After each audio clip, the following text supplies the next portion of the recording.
De 100% AGIA qui sera évidemment riche en anecdotes, en surprises, en vibrations, on l'espère.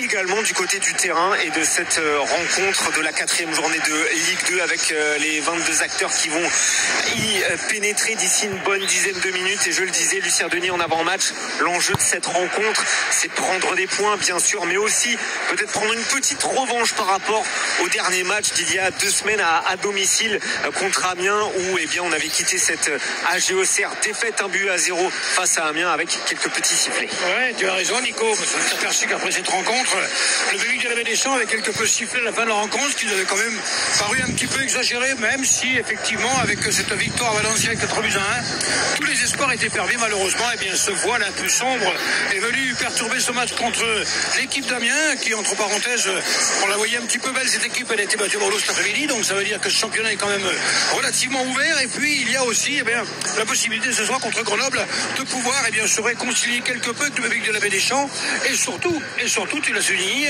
Nicolas, de prendre des points ce début de saison parce qu'il y aura après le déplacement à Bordeaux, donc ce sont des matchs qui sont très importants et on le sait, tous les matchs seront importants dans le championnat de Ligue 2 qui sera un championnat assez compliqué parce qu'on le voit, les équipes perdent et les matchs nuls, il y a effectivement les prestations qu'on attend et qu'on ne voit pas et la AG Auxerre était bien partie et on a pris un coup sur la tête contre Amiens.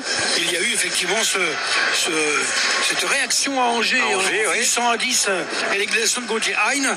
Mais effectivement, on attend ce soir, face à une difficile équipe de Grenoble, une réaction des joueurs auxerrois en espérant bien entendu que l'on puisse se réjouir des 3 points à la fin de la rencontre. Une équipe de Grenoble qui, avant cette 4e journée de Ligue 2, occupait la 3e place de ce championnat de Ligue 2. 3e place avec 2 victoires et un nul. Aucun but encaissé. Une victoire à Saint-Etienne lors de la première journée dans le temps additionnel. Un succès 2-0 à domicile face au Paris FC. Et puis ensuite un nul 0-0 du côté de ce stade des Alpes. 0-0 face à A3. Une équipe grenobloise solide qui va jouer les